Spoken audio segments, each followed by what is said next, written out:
from then on, it was just like, this is never going back to that place. Yeah. And I knew how hard it was, and I saw how quickly things could go out of control. And I'm talking about someone who's in their early 20s. Right. It's like, in the prime. you should be able to eat whatever you want and stay thin and stay trim. And it just was a sort of a red flag that I had a lot of things that weren't healthy in my life, and that included like my relationship, my drug use, my drinking, my finances. It all sort of ended up being this big ball of chaos, that I thought was on track, that I thought I was managing well, and it turns out that I wasn't. And through the exercise and through that experience, I sort of, became more responsible for every aspect of my life.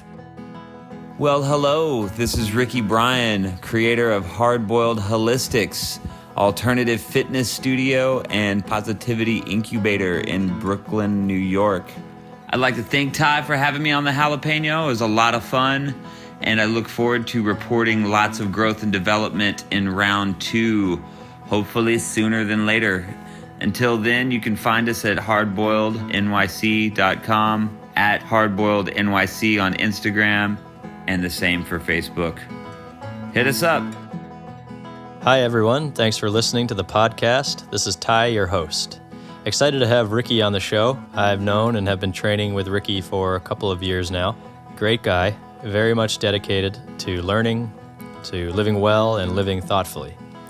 He's a coach, a guide, a vinyl DJ, a fitness enthusiast, a creative director, just a positivity spreader all around. Thanks, Riki, for giving us a window into your experience and ideas. Thanks also to Caitlin Watkins for the music and artistic design, and to Aaron Mason for your audio mastery and good cheer. To the listeners, thanks again for joining. I hope you enjoy what Riki has to share. Here we go. Yeah, cool. Well, then why don't we just start then by you telling me about Hardboiled and sort of how you came to it and what it's all about. Hardboiled is a private, holistic, physical culture club. It's in an industrial building in the Navy Yard in Brooklyn, New York.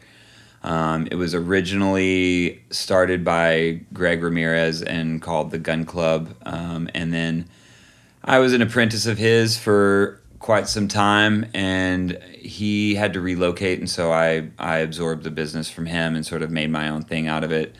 It's sort of the first step in a long-term vision I have for a lifestyle retreat, for lack of better words, or a lifestyle rehabilitation center, sort of an alternative support group or lifestyle group. Right now it's rooted in exercise, and what we do is an unorthodox composition of classic strength and conditioning, mobility and dynamic stretching, and crawling and tumbling, and just sort of what I would refer to as kind of adult recess. It's just a place where people can come and be active and get stimulating exercise in a small group setting, but having a personal training feel. So the idea is that it never gets boring, that you continue to grow and get stronger, become more flexible, more mobile, and hopefully, meet someone that, you should have met already, and form a bond with something that's positive in your life, that you can incorporate on a routine basis. Yeah. And it's accessible to all skill levels, all kind of experience. Yeah, you definitely will learn. There's a learning curve to it, but as far as the intensity level, I try to keep that with the client. I want people to listen to their bodies, and I think intensity is good, but I don't think that I should be the person sort of determining how much someone does or doesn't need. We all have different goals, and we all have different challenges, and I'm encouraging and try to keep the atmosphere positive, but I do think it's important for people to really listen to how they feel and what they can do and what they can't do. I try to stress the importance of how much better you'll feel after. The more challenging it is, the better it'll feel once you've accomplished it. Nothing good is free, nothing good is easy. So if you're going to come there for an hour, it's really up to you to get the most out of it. So, I try to be very thoughtful in my design of the programming to make it stimulating and to make it well-rounded, and for you to get a lot out of it to the extent of which you apply yourself. But yeah, it's, I've had classes in there where there was a lady who was 40 years old and in her third trimester next to a 25-year-old who works out, who's very, very fit and conditioned, and they were doing the same protocol. I also the programming is sort of mostly time under tension, so it's less about how many rounds or how many repetitions you're doing of whatever exercises, but how long you're working. So there'll be a series of movements that we'll be focusing on, which range from say 5 to 10, maybe more movements. And if you can get through those, through that set of movements, say 10 rounds, or if it's 5 rounds, it doesn't matter to me.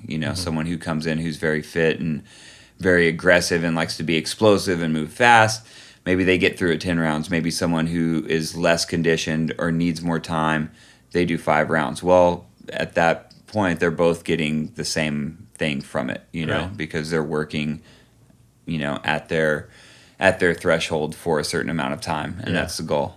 So you provide the framework, and then everybody kind of goes at their own pace. Yeah, exactly. Yeah, more simply put. And what makes it different? What originally drew you? The atmosphere mostly. There's a lot of options out there, and there's nothing really new in the world of exercise. So whether it be, spin classes, or whether it be CrossFit, or whether it be a big box gym, you're not really going to run into anything that's truly new or advanced or groundbreaking or better or worse. Well, that's debatable, but what makes it different is the atmosphere, the music, my personality, the programming. What drew me to Greg is that he was doing his own thing the way that he wanted to do it, and he was getting results, and he was very confident. And I just liked I had never worked out in a group setting in an intimate environment like that with people who I felt were like me. I don't exercise for exercise sake. It's very much for mental health and for to be happier, healthier, more productive, those types of things. And I just never liked going to gyms. I love sports, and I loved playing sports growing up, but I was definitely more of a punk rock type of kid. And there was definitely a line drawn in the sand culturally between those two personality types, or two types of individuals. And so that Greg seemed like he had started something that was cool and geared towards people who were like me, that knew that they wanted to be healthy, knew that they wanted to be strong, knew about the all of the benefits to exercise. And he created an atmosphere that facilitated that. But the programming itself, I like intensity. I like variety. I don't like to get bored, and I like for the exercise to resemble things that I'd be doing in nature. I'd much rather always be out climbing a rock, or riding a bike, or being surfing, or playing some sort of sport outdoors in nature, hiking, swimming. Yeah. But in New York City specifically, it's kind of hard to get that stuff in as often as you need to get your exercise. So primarily that's, why it's so important for this place to exist. Is like when you do get the opportunity to go out and surf, you don't want to get, winded paddling out, and just for your day-to-day, just to stay in condition for whatever it is that you want to do. There's a place you can come. It's filled with plants. There's no mirrors. The music is esoteric, and the vibe is different. Nice. And it seems kind of like a hybrid of a lot of different styles of exercise. There's strength and mobility, as you mentioned. The warm-up is sort of martial arts inspired, elements of yoga. And that it goes in line with what you were saying about variety. Why is that? Why is it important? Is that to keep yourself interested, to keep your clients interested, or do you think it's building a sort of more athletic?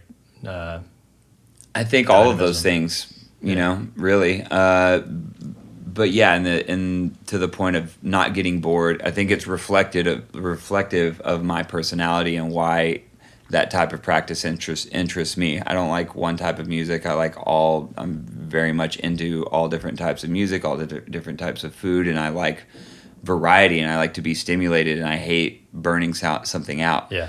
You know, I don't know anybody, and I've been doing spin classes way before I ever heard of SoulCycle, but I don't know anybody that does just that for decades, you know.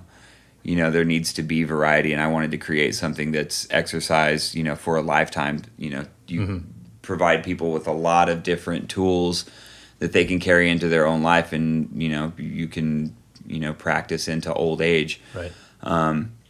So to put all your eggs in one basket of Olympic weightlifting or, you know, or powerlifting or spin classes, that sort of thing, it's like you're eventually going to get burned out or set goals that are unattainable. Right.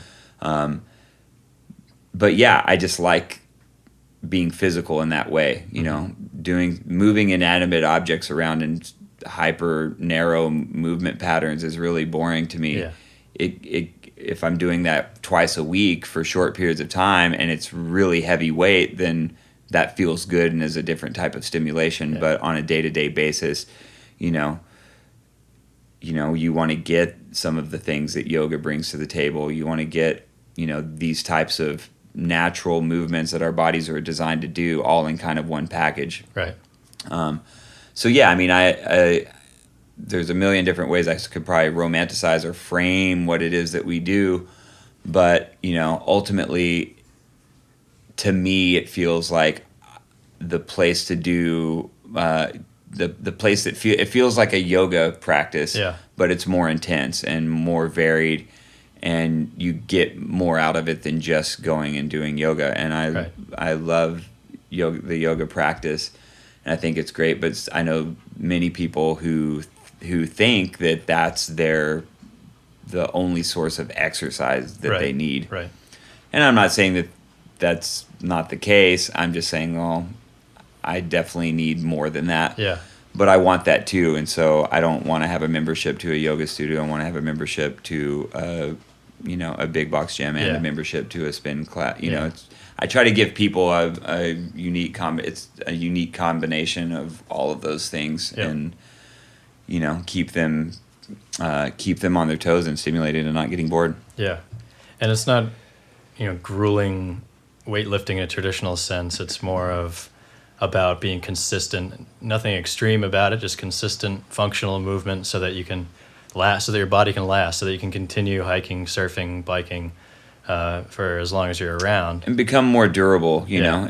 Most of my clients are at least 30 years old, and, you know, if your goals are still to try to reach your personal record of weightlifting, I mean, eventually you're going to start getting disappointed because that's going to decline. So why not set different goals, you know? And my goals are to stay healthy, happy, and more productive for as long as I live. Right. So, you know, I think developing a practice that is sustainable in that way, that's, you know, designed to keep you free of injury when you're doing these things outside of the gym. Yep. That's probably the most important thing is why do you want to be strong? Well, so I can do things so I don't get hurt while doing them. So can you describe how a typical class is set up in terms of what kind of exercise you're doing? Yeah, the anatomy of a class is, I mean, they're 50-minute classes, sometimes 55 minutes. 20 minutes of it is a progression of dynamic stretching and mobility work, which is, you know, begins with alleviating residual tension that's stored in the muscles that builds up throughout the night when you're sleeping, and progresses into more dynamic stretching, which progresses into crawling and tumbling and some vestibular exercise and some sort of warm-up mobility exercise. And then after that 20 minutes of mobility work, we'll go into a 5-minute sort of light, 5-minute-ish, you know, light cardio exercise just to get the blood flowing, get the heart rate up a little bit before we then move on into a 15 to 20 minute protocol, which will be where the intensity sort of lies and the real sort of main course of the workout is. The beginning and the end of each class stays the same. It'll get a sort of seasonal refresher, but the main course of the workouts changes every day. If you were to come every day for a month plus, you'd never get the same class in that sense, just to keep it stimulating. And in that course, it'll be 15 to 20 minutes, like I said, of intense, strength and conditioning exercise with some sort of focus. That could be, unilateral movements. It could be single-sided work. It could be, it could be more plyometric, so on and so forth. We work within the 5-pillar movement system, so you're going to be doing some pushing, some pulling, some squatting, some hinging, and some sort of rotational movement, maybe some locomotion or some sort of compound crawling or explosive movements that involve a combination of those different movement patterns. And then at the end of the class, we'll either do some sort of short cardio blast or something that resembles sprints, where we're spiking the heart rate and resting, spiking the heart rate and resting, spiking the heart rate and resting. And then every class has a set of finishing moves, which are designed to build core strength and sort of spinal mobility and sort of correctional exercise.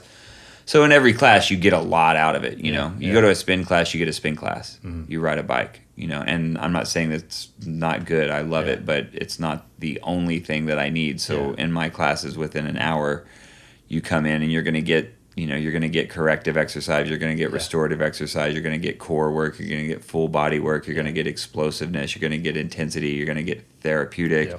You're going to get all of those things in 55 minutes, and it's pretty hard to do that in the design. But I feel like the programming now is pretty dialed in to where I think it's pretty satisfying for most people. Yeah. And for listeners, can you explain what vestibular means, and also could you give an example of a corrective move? Sure. One, vestibular is athletic coordination. So doing drills that, connect your brain to your body, so limb independence and, say like moving your right limb with your left leg, right hand, left leg sort of movement patterns, like crawling would be like that. Or anything that involves coordination, where you have to think about what you're doing and utilizing your motor skills to keep them sharp, and you'd be surprised how much they can sort of degrade over time. Even early on in life, I have super intelligent, successful people that come to the studio, and you get them on the mat to crawl like a baby, and they can't seem to figure out how to step in opposites, with their right arm and their left leg. So that's what that is. And then the other question, corrective exercises would be like lower back extensions, or things that are designed to put your body in a position that fights what desk posture is, pushing your shoulders back, preventing sloping shoulder, lying on the ground and raising your legs up off the ground as well as your shoulders to create sort of an upside, like a U with your body. It's a lower back extension. Things of that nature that just build strength in the areas that are weakened by sitting in chairs and sitting at desks and behind computers all day. Yeah, it's crazy. Even if you are active, even if you work out for an hour a day, 5 days a week, which is better, I would say, than most people do. Vastly. You're still sitting most of the time, probably. You're sitting to eat, you're sitting to commute, you're probably sitting at work. Then you lie down in a bed for 8 hours. It's 1 hour of work to correct, many hours of wear and tear. Right. And what you need to remember too is whatever you're doing with your body, you're training it how to do that. So if you're sitting, your body's just going to get really good at sitting and absorbing the shape of what it means to be not moving. And the only problem with that is that your body wasn't designed to sit. So that's why it needs to be corrected, is because there's harmful effects to getting good at sitting, because sitting isn't good for us. Right. And the workouts aren't they're strenuous, of course, but not so much that you couldn't do it every day in theory. Correct. Yeah. There's some people that come in with specific goals that I suggest they come, 3 times a week or 2 times a week. And I purposefully will, we can scale the intensity of the exercise by just adding more weight, adding more time, or adding more repetitions. There's there's progressions of every exercise. So, in a class, if I have 8 people, there may only be 4 people that can do a strict push-up. Mm-hmm. So if a push-up is on the menu, I have to pick an easier variation. Mm-hmm. So there's that with everything. So if someone comes in and their goal is to build muscle mass and to increase their lifting gains and that sort of thing, we can do that within the program. The intensity is scalable, but by and large, no, it's conditioning. It's not. It's to it's designed for you to do every day. Yeah, and you're obviously attuned to your clients' personalities and skill levels. How would you describe your coaching style, if you had to? I would say that. Ultimately, it's positive and encouraging and not aggressive. Mm-hmm.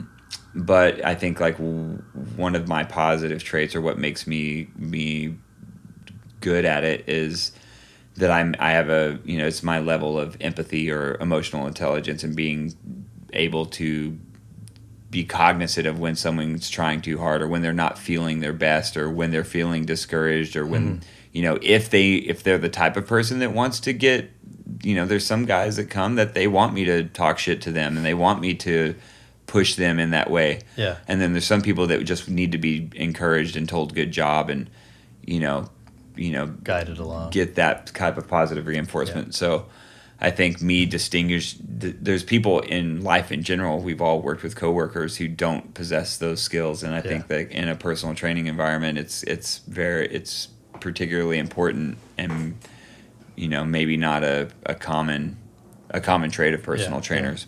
But I'd say trying to be friendly and personal and honest with my clients and get them what they need, and be trying to be aware of what that is, from a motivational standpoint and from a actual training standpoint. You're listening to the Jalapeno Podcast. This is Ty, your host, in conversation with Riki Bryan of Hardboiled Holistics in Brooklyn.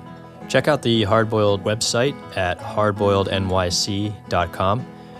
Worth taking a look, especially now because Riki is offering a buddy system promo option. A 2-member for the price of 1 offering. You and your buddy can go to as many as Riki's classes per month as you'd like, at half the normal price. Again, that's a 2-for-1 special. Hardboilednyc.com. Give it a look. Also, Hardboiled NYC on Instagram. Thanks again for listening. Here's more from Riki Bryan. And then in developing the exercise practice daily or 4 times a week or whatever it is, it also feeds into your other sort of behavior with kind of just developing good habits in general, whether that's diet or just having a more sort of succinct schedule for your day. Getting that done in the morning or at night, whenever it is you decide to do it, seems to feed into your progress elsewhere. Yeah, that's a huge component of why I was doing this for myself way before I decided that I wanted to do it. Professionally, is that I need it. It really is something that I need, and it helped me solve so many problems in my life that, I think it's, I'm resentful to our society that exercise isn't talked about in that way, diet isn't talked about in that way, and sleep isn't talked about that way. But you can, most average people are more knowledgeable about pharmaceuticals than they are about sleep, diet, and exercise. And how beneficial those 3 things can be on such a grand scale. Right. But in terms of physical discipline and doing something challenging and hard in the first thing in the morning, which some people prefer to work out at night, but I need to do it the first thing. And part of it is because of what you're referencing, where I believe that discipline informs the rest of my day. You know, if I wake up, do something hard, do something challenging, get my blood flowing, get oxygen to the brain, and just feel that sense of accomplishment and confidence and feeling strong and getting all those endorphins and getting that high, and just, you know, having that fuel the positivity of my day. I think there is a trickle up effect, and you know, there's a point, I think a lot of people have trouble just getting that process started and forming new habits and breaking old ones. And, you know, I tell people all the time, I'm like, well, you know, come 4 days a week, 5 days a week for 1 month. Yeah. Eventually, if you stick to that and you fight and you know, really use your willpower, eventually there won't be any internal negotiation. Yeah. You'll just get up and start putting on your compression tights or whatever it is that you wear to work out in. Because you feel better. Yeah, or just your brain has a different association with it. It no longer is like, I got to go work out. Right, that's not a chore. It's like, oh, I'm going to go get it in. Yeah. I'm going to go get it in because today's going to be good. Right. There is no not doing it because now the brain knows that it's positive, that there is no negative. The day will be better if you go do this. You know, it's just you know, habit forming. Yeah, and I think a shift too from conventional wisdom of exercise or diet being this kind of like punishment, and rather than looking as a punishment or a chore, you remind yourself that it's a privilege, and if you treat your body and your mind better, then you're just going to enjoy, like you said, you enjoy the day better, you enjoy your everything life more. And in a sustaining way. You know, I can't stress the importance of that, you know, and I've learned from experience I'm not a naturally healthy person. I mean, I feel like I was born with the person that I am inside of me, but it took me a long time to strip down the layers to rebuild the person into what I'm still building on. Yeah. You know, and I think that's true for most people. And, you know, I think diet is a huge one. And you know, even people that I think are pretty healthy, I mean, like what the donut represents in our society, you know, or the way people talk about it's like, oh, well, I'm not going to give up this donut because I'm not going to like quit living life because I'm going to go on this diet thing. It's like, well, let's be real. Like, how much pleasure does that donut represent? I like a donut. Who doesn't like the taste of a donut? It fucking tastes crazy. Things don't taste like that in nature. Coca-Cola doesn't taste like anything that exists in nature. So yeah, of course you love it, but let's talk about how long does that pleasure last? Yeah. You know, you eat that stuff or drink that stuff and you get a buzz just like cocaine. Yeah. You know, it hits right up here. Right. And it goes away and then you feel bad afterwards. Yeah. And it's highly addictive. It's highly addictive. And you're addicted to that little, if you need that little boost, like you're getting that little boost from so many other unhealthy things. Right. It's not, it doesn't just stop at the one Coke. Right. Then it's the afternoon crash and you need some other type of sweet or, sugar is just so bad for you and it's in everything. And, this idea that you're denying yourself pleasure by treating yourself well. Yeah. Is something that's a real problem for a lot of people, I think. And, people with that mindset, I bet the majority of them haven't actually tried to maintain a well-rounded, healthy diet, or taken the time to learn how to eat healthy well. It's like, well, yeah, if you make your healthy food boring, then yeah, it sucks. Yeah. But, there's so many ways to eat well and to live well that are stimulating and that aren't, it isn't hard, you just got to learn how to do it. You got to train yourself, just how you learned how to live poorly and live unhealthily. Yeah. And you got to do the same thing. You got to just reprogram yourself and figure out how to do it better. Yeah. It's tricky because it seems like most people know that. Most people know that they should exercise and eat well. But it seems like until you come to the realization by feeling something on your own, which requires some level of commitment or effort. But until you kind of have that realization, you flick that switch on your own and you really feel it, then those are just kind of just going to be words like, oh yeah, I should be healthy, I should eat well. But from what I've seen, until somebody has a realization on their own and they start kind of getting more interested in being and seeing how much better they feel, they kind of just continue to put it off. Yeah, I mean, as human beings, we're adaptable. Mm-hmm. So, you know, it's also like a relativity thing, or just a point of reference, or what you're conditioned to feeling like. So, you know, once you start feeling really good, you forget what it's like to feel bad. Yeah. If you're someone who drinks every day and is hungover 300 and some odd days a year, and then you go sober for 6 months, you can't believe that you were hungover all the time and how great you felt. Right. And then say you go off, you're just doing like a month of sobriety, and then you get the next time you're hungover, believe me, it feels completely different. You're like, oh my God, how did I live like this? Yeah. And I think the same, you just have to, you have to sometimes remind yourself of how good things are, or how bad things are. And it's just a point of reference, and people making that switch, you know, sometimes they just don't know how good it can be, you know, or they don't know how bad the situation they are is, that, you know, how bad it is. And you know, sometimes you don't, whatever your wake up call is, you know, it sometimes happens much later in life, and you know, people get motivated by different things. So I mean, I can only speak from my own experience. Let's talk about, have you always been into fitness, athletics? Have you always been in good shape? No, not always. I mean, I grew up in Texas and had we moved around a lot. I didn't stay at one. I went to a different school for every grade that I completed. It was hard for me to kind of plant my feet and become deeply involved in any sort of sports or even hobbies. But I've always loved activity, you know, whether it was like breakdancing with my cousin, or riding motorcycles and just riding bicycles and doing BMX. And then I discovered skateboarding.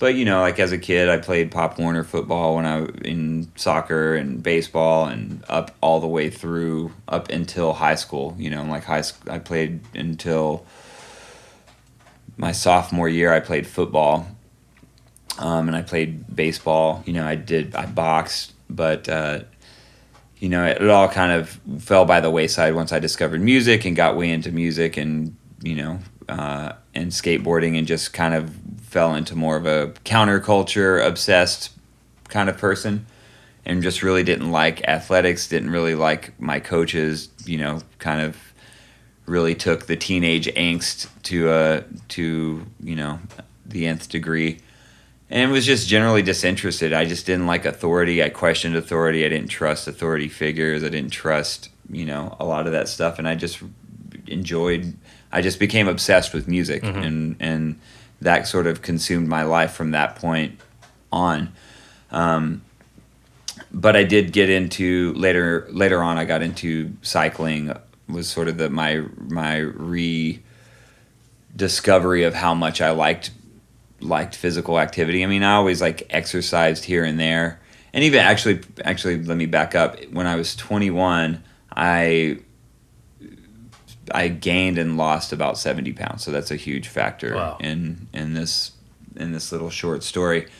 But just through, you know, sort of not really being completely undereducated about diet and exercise. I always knew that I needed exercise, and I did stuff. I was a music obsessed, pot smoking, sort of hippie type of person at that stage of my life, and played like lots of disc golf, and was trying to mountain bike, and I was plenty active, but not seriously, but had put on a ton of weight, and just woke up one day and was like, what is happening? You know, what has happened, rather. And then just immediately had to attack my diet, and then started exercising from like a serious perspective, which, you know, because there were no other options that I didn't know of any other options. I just got a membership to a big box gym and just started training there like obsessively 6 days a week, watching my diet, and I lost that 70 pounds in 6 months. Jeez. So from then on, it was just like, this is never going back to that place. Yeah. And I knew how hard it was, and I saw how quickly things could go out of control. And I'm talking about someone who's in their early 20s. Right. It's like, in the prime. You should be able to eat whatever you want and stay thin and stay trim. And it just was a sort of a red flag that I had a lot of things that weren't healthy in my life, and that included like my relationship, my drug use, my drinking, my finances. It all sort of ended up being this big ball of chaos, that I thought was on track, that I thought I was managing well, and it turns out that I wasn't. And through the exercise and through that experience, I sort of, became more responsible for every aspect of my life, to a certain extent. And then, fast forward a few years, I got into cycling. I got back into boxing, but never any regimented training. And I started taking it more and more seriously. I would say about 6-7 years ago, but definitely from a mental health perspective. Yeah, and I imagine that is helpful as a trainer when you get a new client who's wondering if they can lose weight or wants to lose weight, or maybe it doesn't have the confidence right away. My goal is to show people who need help and teach people who are similar to myself, show them the way that I discovered how to live differently. I think it's important because for as many resources as you think that are out there, it was a challenging process for me to do it on my own as someone who I think is a pretty competent and apt person. There still wasn't anything out there like what I'm doing now, which is what I want to be doing, And so if I didn't have the place, I'd certainly still be a client. Mm-hmm. And the exercise is kind of a gateway for you to take care of the other things that had spun out of control. Yeah, I mean, it's always a gauge, It's sort of my master, It's like that's what I, what keeps me in check of myself and reminds me of, how much I love myself and how much I need to care for myself in order for everything else to be right, in order for me to feel good about living life, and for me to be stay motivated, keeping my eye on the prize of every day. Yeah. And speaking of your own experience, has that, with your drug usage or drinking, has that led you to this idea for the rehab center? Yes and no. It's more about that as an issue in our society, and it runs in my family. My family's been plagued by tons of addiction, suicide, violence, emotional dysfunction. And, I've experienced it enough firsthand. Thankfully, I was aware of it as a young kid, so I've always been hyper aware of my personal state as it relates to those issues. And they've certainly gotten out of hand, and, I'm not someone who is in a support group now, and I still will engage in social drinking. I don't think there's anything wrong with natural psychedelics or marijuana, and I engage in those very moderately. But I had a cousin who passed away in a rehab facility, and I know a lot of people who are sober, who are in support groups, who I identify with, and sort of whatever it is in our wiring that makes us that way. And I just think that there's a bigger issue that's not so specific to the alcohol or to the drug. And a lot of my friends that are sober, I think some of them will be uncomfortable in their own skin when becoming sober, and that's kind of the hardest part of being sober, is them living with themselves or not knowing what to do with themselves after you've spent so much time just doing this one thing, living your life this certain way. It's like, well, yeah, it's not fun to all of a sudden have to change everything completely and then not know how to do, not have that sort of guidance. And And that's, kind of what I envisioned, was having some sort of retreat that would just give people the opportunity to take a holistic approach to rebuilding their lifestyle and just being like, cool, like it's going to be hard, but let me introduce you to some new hobbies. Let me introduce you to like the spiritual benefits of caring for other living things, for animals or for plants and gardening, and how good it feels, deep down inside to cook meals for yourself, to get better at doing that, to do your dishes, to be mindful, and not have it be framed in this really like new agey, like this is Buddhism or this is, transcendental meditation, but making those types of that ideology and those practices, which I think are, hugely beneficial to people, making it a little bit more accessible from someone like me who can talk to someone like that and be like, look, I know just as well as anybody like where you're coming from, and you can make that switch, and it doesn't have to be so hard, and it doesn't have to, those types of like healthy living doesn't have to rule your life as an authority figure. It can be someone that it can be a thing that you become friends with, and that you have a healthy relationship with yourself, and and that's sort of the idea, and this is like a very small step in that direction. I think that just showing people the way, like here, it's not really that hard. You just gotta you just sometimes need a little guidance and facilitation to sort of get the momentum going in the right direction. And giving them the power or the reminder that they're the decision maker, and exercise just being a component where that's just one thing that you're taking care of, and making an intentional action to take care of this vessel that you live in. It's just your body, and noticing the response that your brain has to doing something like that every day. Physically you'll feel that, but also mentally, I think the relationship that you have with yourself, when you tell yourself you're going to do something like, I'm going to go exercise tomorrow. I'm going to do it tomorrow, 8:00. And then you hit the snooze button, you don't do it. That's you not following through with something you committed to yourself. So it's a trust issue that you have with yourself. Mm-hmm. And so following through on those commitments, that it builds a healthier relationship. You start to trust yourself again. You start to follow through.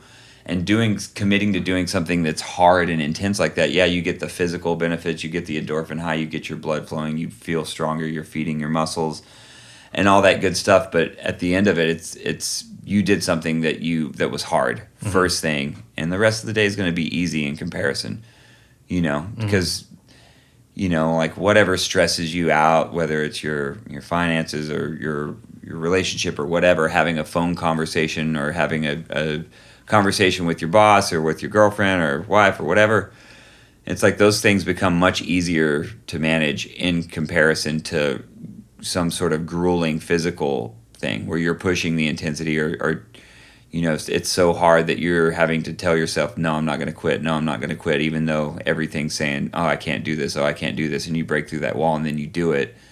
Then that you can do whatever else the day is going to put in front of you. You can do it. Yeah.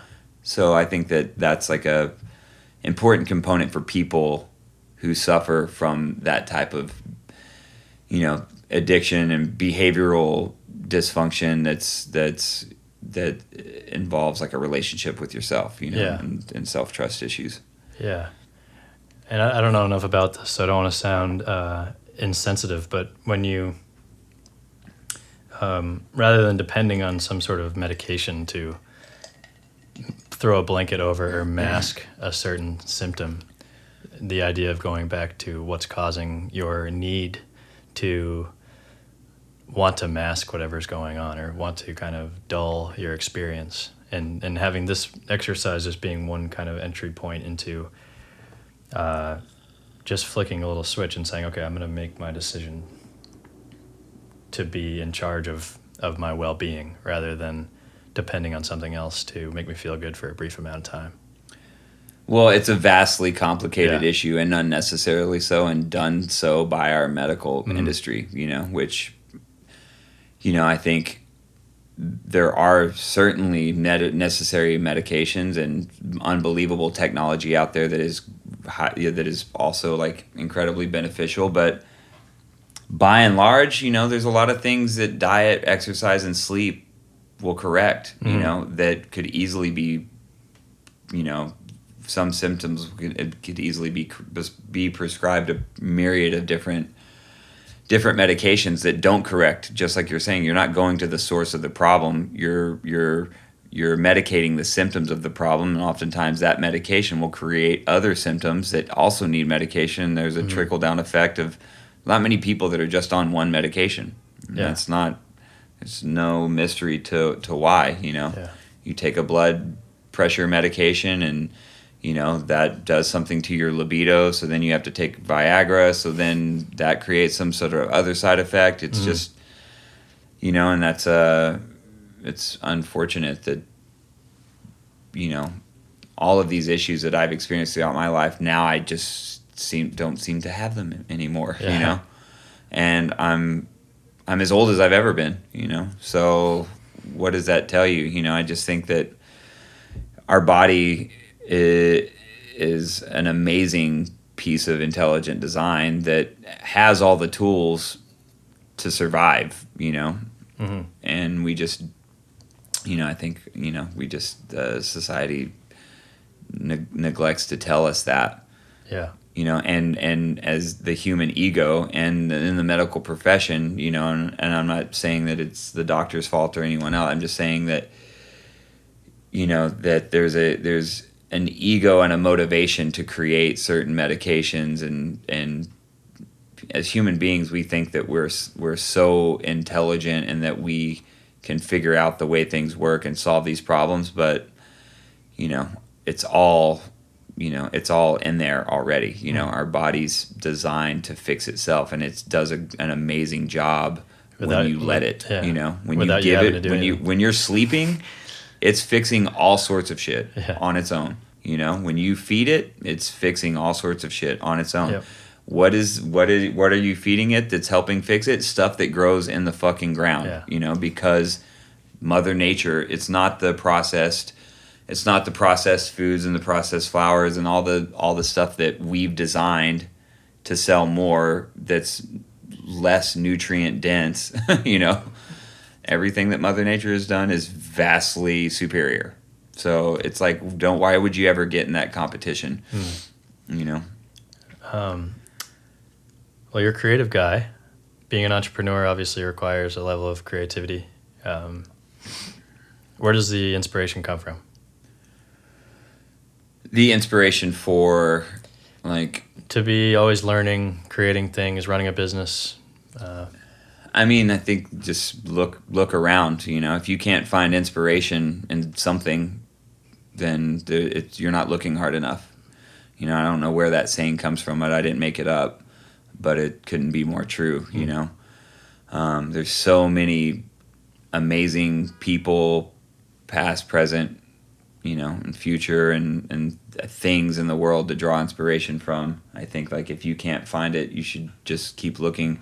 For me personally, it's primarily, music and artists, and, individuals in my life. I know a lot of great people. A lot of my clients are amazing at what they do. And, I think that that's important, is to keep yourself surrounded by people who make you want to be better, and, they're out there. You just got to find them, Yeah. Amen. Well, thanks for coming on the show, Riki. Yeah, thanks for having me. Is there anything else you'd like to add?